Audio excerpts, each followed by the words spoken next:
حضرت عیسیٰ علیہ السلام وہ آخری نبی ہیں بنی اسرائیل کے جنہوں نے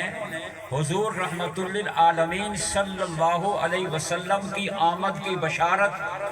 اپنی قوم کے سامنے پیش کی، جس کو قرآن نے نقل کیا، مبشرم برسول یأتی من بعد اسمہ احمد۔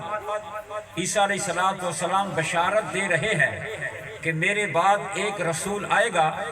اس کا نام احمد ہوگا۔ کتابوں کے اندر یہ بات لکھی ہے کہ حضور کا ایک نام محمد ہے اور ایک نام احمد ہے۔ زمین پر حضور کا نام محمد ہے، آسمانوں پر احمد ہے۔ توریت میں حضور کا نام محمد ہے،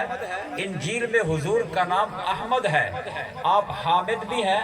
محمود بھی ہیں، اور آپ کی امت کا لقب حمادون ہے، اور کل قیامت والے دن جو جھنڈا آپ کے مبارک ہاتھ میں ہوگا اس کا نام لواء الحمد ہے، اور آپ خدا بند قدوس کی حمد اور ستائش بیان کریں گے اور اپنی امت کے لیے مغفرت کا پروانہ جاری فرما دیں گے۔ اللہ کے حضور اپنی امت کی مغفرت کا سوال کریں گے، اور اللہ رب العزت حضور کی دعا کو قبول فرما کر اس گنہگار امت کے لیے بخشش کا فیصلہ فرما دیں گے۔ عزیزان گرامی قدر، آقا کونین رحمت للعالمین صلی اللہ علیہ وسلم اس دنیا میں تشریف لے آنا کے قریب ہیں کہ کل کائنات کی بڑی امی جان سیدہ آمنہ، سب کہو سلام اللہ علیہا، جو حضور کی والدہ ہے وہ ہم سب کی بڑی امی جان ہے، کہو الحمدللہ۔ آپ لوگ خوشی سے بیٹھے ہیں یا مجبور ہو کر بیٹھے ہیں؟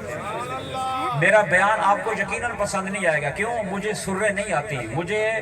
جو ہے وہ لحن کے ساتھ پڑھنا نہیں آتا، مجھے اشعار کے ساتھ پڑھنا، دھن کے ساتھ پڑھنا یہ نہیں آتا، اور خطیبانہ انداز بھی نہیں ہے۔ بس جو ایک اہم بات ہے آپ کی خدمت میں لے کر حاضر ہوا ہوں، ولادت رسول پر بہت مختصر میں بات کروں گا، وفات رسول پر بھی آخر میں تھوڑی سی بات ضرور کروں گا، اس کے بعد انشاءاللہ پھر دعا ہو جائے گی، بقیہ مراحل ہوں گے۔ سب حضرات کی ماشاءاللہ توجہ ہے۔ اما آمنہ فرماتی ہے کہ میں پانی لینے کے لیے جب کنویں کے قریب جاتی تھی، ظاہر ہے کہ مکہ کی جو سرزمین ہے وہاں پر نوکیل دار کنکریاں بھی ہیں اور نوکیل دار پتھریاں بھی ہیں، لوگ پاؤں رکھتے ہیں تو جوتوں سمیت بھی پاؤں زخمی ہو جاتے ہیں، لہو لہان ہو جاتے ہیں، مگر اماں جان فرماتی ہیں کہ حضور میرے وطن میں تھے، شکم اقدس میں تھے، میں جب باہر جاتی تو وہ کنکریاں، وہ پتھر جو اتنے سخت ہوتے تھے کہ لوگوں کے جوتے بھی ٹوٹ جاتے اور ان کے پاؤں بھی لہو لہان ہو جاتے، مگر اماں جان جب وہاں پر قدم رکھتی تھی وہ پتھر بھی ریشم سے زیادہ نرم ہو جاتے تھے۔ فرماتی ہے کہ میں جب گزر رہی ہوتی تو وہاں کے درخت بھی جھوم جھوم کر، اس کی شاخیں بھی، ان کی ٹہنیاں بھی جھوم جھوم کر مجھے سلام تحسین پیش کرتی تھی۔ تو میں سمجھ گئی کہ یہ مجھے سلام نہیں ہو رہا، میں تو پہلے بھی یہاں سے چلتی تھی، میں تو پہلے بھی یہاں سے گزرتی تھی، یہ سلام مجھے نہیں ہے، یہ اس ہستی کو سلام ہو رہا ہے جو اس کائنات میں آئے گا، جو انبیاء کا بھی امام ہوگا، کل کائنات کا بھی امام بنے گا۔ اماں جان فرماتی ہے میں ڈول پانی لینے کے لیے نیچے کی طرف کرتی، اور عورتیں بھی آتی اور خواتین بھی آتی اور مرد بھی آتے اور افراد بھی آتے اور لوگ بھی آتے، تو رسی لمبی کر کے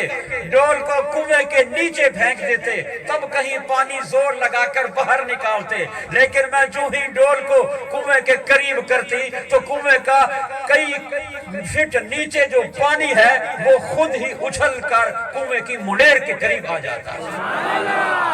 یہ کرشمات ہیں، یہ معجزات ہیں، یہ آیات ہیں، یہ بینات ہیں۔ جناب من حضرت عیسیٰ علیہ السلام اپنے حواریین کے ساتھ بیٹھے ہیں، اپنی سینٹ کے جو ایوان بالا کے جو ممبران ہیں ان کے ساتھ بیٹھے ہوئے ہیں، اپنی پارلیمنٹ کے افراد کے ساتھ بیٹھے ہوئے ہیں، اپنے ساتھیوں کے ساتھ جو احبار ہیں، جو رہبان ہیں، جو اعوان و انصار ہیں، جو آپ کے شاگرد، آپ کے تلامذہ، آپ کے امتی ہیں، ان کے ساتھ بیٹھے ہیں۔ وہ 12 افراد ہیں اور ان سے فرما رہے ہیں کہ لوگوں میں تمہیں بشارت دیتا ہوں ایسے رسول کی کہ اس کا نام احمد ہوگا، جس کی میں بھی تعظیم کرتا ہوں، جس کی میں بھی تکریم کرتا ہوں، جس کی خدمت کو میں اپنے لیے سعادت سمجھتا ہوں۔ ایک شاگرد کھڑا ہوا، اس نے کہا کہ حضرت آپ تو جلیل القدر انسان ہیں، آپ تو صاحب وحی پیغمبر ہیں، آپ کے سینے پر تو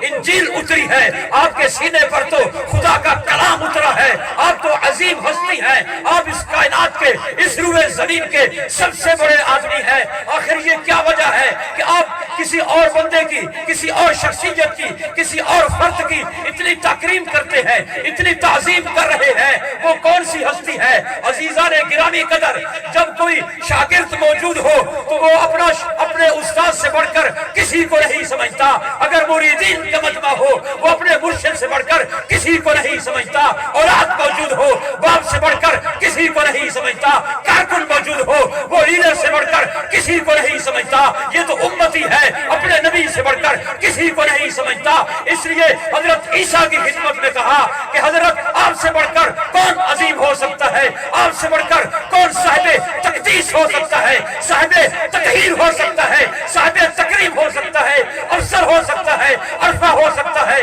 اعلیٰ ہو سکتا ہے، بلند ہو سکتا ہے، بالا ہو سکتا ہے۔ حضرت عیسیٰ علیہ السلام نے فرمایا کہ جناب تمہارے جذبات اپنی جگہ پر مسلم ہیں، تمہاری بات اپنی جگہ پر ٹھیک ہے، تم تو بات کرتے ہو نا افسر ہونے کی، میں تو اس نبی کی خدمت کرنے کو بھی اپنا اعزاز سمجھتا ہوں جو آخری زمانے کے اندر نبی پیدا ہونے والا ہے۔ وہ افضل تو کیا، اگر مجھے اس کے جوتے کے تسمے ٹھیک کرنے کی